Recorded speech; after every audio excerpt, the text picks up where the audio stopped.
helai hian ni zan lama pupol te khan video pakhat on upload a hi chu ka ke ek lo thei lo min lo khathiam mai se chan chu zon un moi hi kan fa ten kan in chunga mu andu lo tin thu poi on siama ti chong kan va ena indu chom ve en veula ma ko thu pan hi om ze nei do mai ron zia ka nei ke ama sa zo ka chuan a thu hrima zon un moi nen hian in zom na chete ma kan nei to lo wa tia chu mai ne lovin lein ngai turang hi chuan tu ma min ring to su ron tia chuan a fa te thalak niom tak mai le an nu pa thalak Sunday in com dress ne na moi tak mai nen an ron la ni e pupol tia mi na kan khriat la ka tran na chu pizon un moi te nen khang ho nen khan ani lo thei lova an nol puina kan han khriat choi chu khami ni wang khanin soi zom te poi lo viawa ni chuan an hanin thren a chuan pupol te an angai ri wangai na khat mi pui te khana oma chumin hu fe no pui dang han neya ama ro chu pizon un moi te ho thoman ron neya en tin tin amo in soi zom deuh dan te mi pui nan soi zom thei deuh dan te a ron om la thina ma se in lo chi vem ka khelova pupol te hian nu pui fel tak anei nin ka kheta tel tel atron tiang ham pupol te nu pui hi nu pui fel tak ani don hi mole ti ngai dang ka nei towa ma se thran thran khate chuan a ga yang a khret mayang ti khom deuh thina ma se a pasal hi adom thiam poi ben ka khia tuna pe chuan an hlim tak ya ben ka khia chuan ka ngai to na pakhat lo le bok chu ni e pupol te episode ne po tun ma lo om dun ve zuk ton ni wang khan se zom lo thei lo wa ma pon men lo khathiam se ma se ka ngai tuwa phubalak na thabel hi nge neng o ka ti chuan phubalak na thabel chu in ti khongai thlak vak te min a khongai turin kan om teang khatianga in ti khoi oma in ti set vak vak kha mo ani lo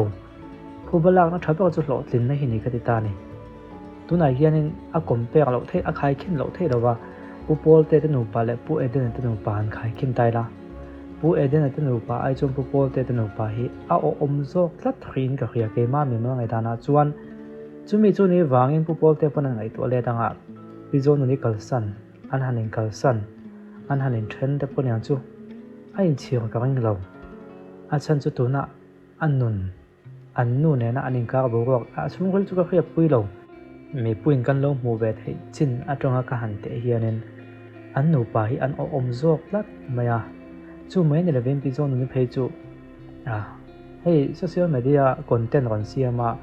ati tho di thawa hianin che dan song song te sei lan bek ngai levin mi puin kan khia a sei chui chiam po ka tum lem lova ma se pupol te che dan vel thei chu ala rimom zok ni hian ka khia tin han ti han ip choi na tur te po om lo de vin ka khia chu wang chuanin ni e kan lo khathiam lo thina content hi kan du nang pui veka youtuber chuan mo thren khatin mi video siam sa kan rai eka thren khatin sa phonan siam to sa kan let linga thren khatin ke ma ni nge mangin content kan han siama thren khatin min en du ti ta kin ti in fiam tho de tan kan han oma chunga chuan football te po ma ni min volunteer chi ni ta content siam dana he za podon lovin mi nan troll po point nyam lovin a kon ti thina chu ta chun nu pui fel fai tak me ron neya anu pui ron nei fel hi a chok chho ron nin ka khia ama a me la ke po mu nuam chowa ti mai te yang zu te hin le inam ka kholowa an zu in le in lo ta ka chu ke ni ro bu na tu ka ni lo wa an chung an thu ne ta chulai chonin hei pupiang ne na hanin kap chowa ti khan an chung ko hi hlima abo wa khi a hlimom ri ya winga khia ni pui te po hina chezong hianin he at ama chezong lo en kanom to awang hianin comment che do dong thong ma se mi pui tamjok te po hi chuanin mi pui tamjok hi chuanin hei pi zon te non se extreme angon sia chu wang chuanin kan hu pa ngai do chozok to ning ga khia ka mu pa ngai ka tiom je chu comment chian dong tlem chozok do ning ka khatat mai ni pi zon ne kon active em maya nang le khole pi zon nin chu ri ek sen pon ni lawa chun chu thian te nan ri ek na sa mi nan ri ek luai to na topic ngai bok no ri ek non da hi tur ka tiam lo ba ke ma chun mi ro ek lo deuh te hi ka han zong deuh thina tun thuma ka on sei beka chuanin zio lai poi mo deuh mai ka on ti ti pa ni chu a thu tak hla tak lin tur pum lo mai thei ka thu se han mo ui benga lin tur om lo tiang devin ka on sei beka zo ka chuan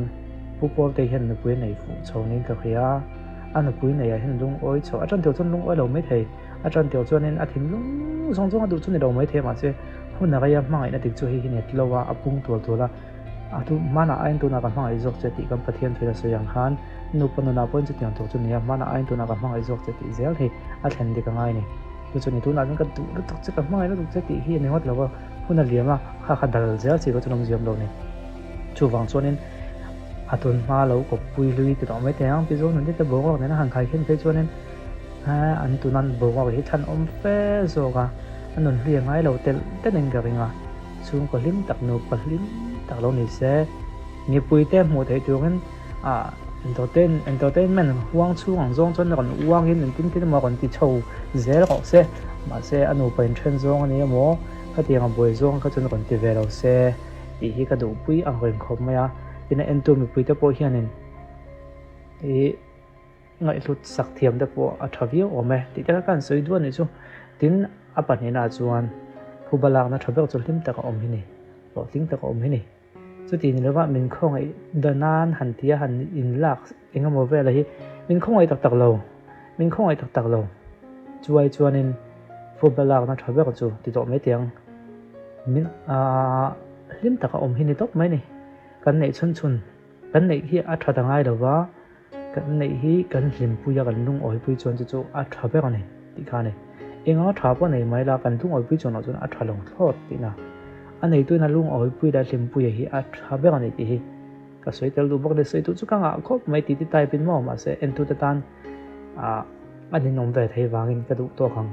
pupol te no pan lima pizo ni an nu na ron ni rol emo khang kha ke pu ka du pui to lo anu pui pa ngai ta ka mai nei a ka tong tu ho thu so pu de te in nei ang mai ni lawang ni chu ani nei dan hi a mi zo rai a het rai mai chung ko pa ngai takin nei ning ga khia ma ko entertainment huang chung a chan lo uang ve thinang ma se an uam na phe na hian chung ko pa ngai takan din chhoning ga khia kalom pui ni di ha kan soi te dai ni chung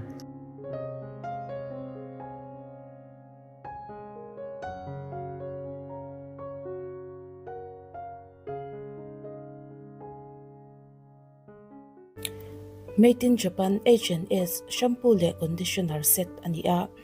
100% authentic ani pokani mi patan mantur bi karwa man ani a acha meya samtlana salutuk le lukol to te samjaw le thaitura min puitu ani mai ba ka hian luphut te po atire vek thai pokani tin samchan aticha a samatinala tin samchha zongzong te po a repair chale vek thai pokani mi patan chuan man nge tura du thu samani a arim tu mai pokani tin mi pa samchadu mi tele samchang chadu mi kan ni chuan he shampoo le conditioner set nge hi kan mangve cheu don ya